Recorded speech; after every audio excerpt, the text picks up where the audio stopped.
বিধানসভায় জনগণের বিধান। প্রার্থী তালিকা প্রকাশ হতেই দেখা যাচ্ছে দিকে দিকে বিক্ষোভ, প্রতিবাদ, ভাঙচুর। যদিও প্রতিটি বিধানসভা বা লোকসভা নির্বাচনের আগেই এটা পরিচিত দৃশ্য, কিন্তু শাসক দলের কাছে এবার তা অনেকটাই বিড়ম্বনার হতে চলেছে বলেই মনে করা হচ্ছে। কারণ এসআইআর নিয়ে তৃণমূল কংগ্রেস যথেষ্টই চাপে রয়েছে। এই পরিস্থিতিতে টিকিট না পাওয়ায় বিক্ষুব্ধ নেতা নেত্রীদের দল ত্যাগ তাদের চাপ আরো বাড়াচ্ছে।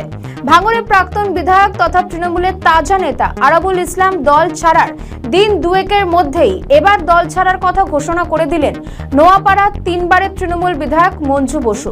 শনিবার তিনি সাংবাদিক সম্মেলন করে তৃণমূলের বিরুদ্ধে এক রাশ ক্ষোভ উগরে দিলেন। তৃণমূলের প্রার্থী তালিকা প্রকাশ হতে দেখা গিয়েছিল ব্যারাকপুর শিল্পাঞ্চলের নোয়াপাড়া বিধানসভা কেন্দ্রে বিদায়ী বিধায়ক মঞ্জু বসুকে টিকিট দেয়নি দল, যদিও এটা আগেই আজ করা গিয়েছিল। কয়েকদিন আগেই ধর্মতলা ধর্ণা মঞ্চে দেখা গিয়েছিল দলনেত্রী মমতা বন্দ্যোপাধ্যায় বর্ষিয়ান বিধায়িকা মঞ্জু বসুকে প্রকাশ্যে ভৎসনা করেছিলেন। মুখ্যমন্ত্রীর নির্দেশে তাকে সকলের সামনেই মঞ্চ থেকে নামিয়ে দেওয়া হয়। সেই ক্ষত শুকানোর আগেই তাকে প্রার্থী তালিকা থেকেও বাদ দেওয়া হয়।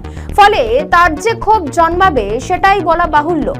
সেই কারণে তৃণমূলের সর্বভারতীয় সাধারণ সম্পাদক অভিষেক বন্দ্যোপাধ্যায় শুক্রবার মঞ্জু বসুকে টেলিফোন করেছিলেন, কিন্তু তাতেও যে বরফ গলেনি তা টের পাওয়া গেল 24 ঘন্টার মধ্যেই। শনিবার এক প্রকার ক্ষোভ উগরে দিয়ে মঞ্জু বসু তৃণমূল ত্যাগ করে রাজনৈতিক সন্ন্যাস নেওয়ার কথা ঘোষণা করে দিলেন। তবে এখানেই থেমে থাকেনি বর্ষিয়ান এই তৃণমূল বিধায়িকা।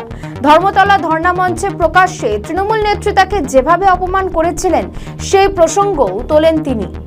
বসে থাকলাম ধর্নায়, অ্যাজ ইট ইজ বসে আছি, কিন্তু কে ইয়ে করেছে, ছবি তুলেছে না তুলেছে সবাই প্রকাশ্যে দেখেছে, তো এটা তো কোনো লুকানোর কথা না। এবং এই ডায়লগটাও সবাই তো শুনতে পায়নি, সামনে দূর থেকে ছবি তুলে নিয়েছে, কিন্তু এই ডায়লগে আমাকে বাড়ি পাঠিয়ে দেওয়া হবে। তাহলে যে কি কারণ তো সেটা দর্শায়নি, আর আমি কারণ জিজ্ঞেস করতেও যাইনি। ডায়লগটা এটাই ছিল যে ওকে বাড়ি পাঠিয়ে দে, কিন্তু এটা দুর্দান্ত অপমানজনক কথা। বাড়ি আমাকে পাঠিয়ে দিতে হবে? আমি কি অনধিকার ভাবে সেখানে গেছিলাম? আমার হক রয়েছে, আমি তোমার একজন সহকর্মী। ব্যথিত মানে অপমানিত, ব্যথিত চাইতেও অপমানিত। যে অবাক লাগলো আমার, এই আমি কোন সমাজে বাস করছি, সভ্য সমাজে?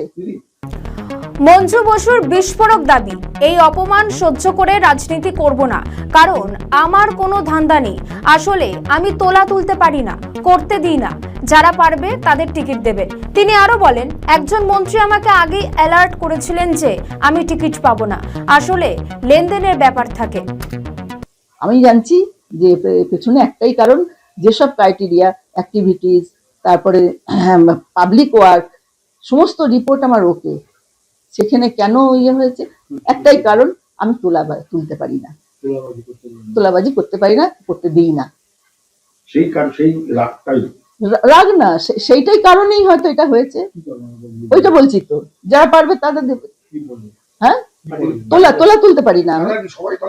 প্রসঙ্গত 2000 সালের 1 এপ্রিল খুন হন তৎকালীন অবিভক্ত উত্তর 24 পরগনা জেলার তৃণমূল যুব কংগ্রেসের সভাপতি তথা মঞ্জু দেবীর স্বামী বিকাশ বসু। ঘটনাচক্রে মঞ্জু বসুর স্বামী বিকাশ বসু খুনের ঘটনায় অন্যতম অভিযুক্ত ছিলেন অর্জুন। ওই মামলার অর্জুন জেলেও গিয়েছিলেন। সেই অর্জুন সিংই এবার নোয়াপাড়ায় বিজেপি প্রার্থী। বিক্ষুব্ধ নেত্রীর বিস্ফোরক দাবি, প্রতিবারই ভোটের আগে আমাকে আশ্বাস দেওয়া হয় এবার ফাইল খোলা হবে, কিন্তু সেই ফাইল খোলা তো হয়নি, উপরন্তু তাকে রাজনৈতিকভাবে ব্যবহার করা হচ্ছে। এটা তো দল, সেটাই তো বলছি, সে তো আইন বলবে। না, আমি বলবো, আমি তো আজও পর্যন্ত জানলাম, ধোঁয়াশায় থাকলাম। আমাকে কেন ইয়ে করা হলো, প্রকাশ হলো না কেন, আইনে প্রকাশ হলো না কেন?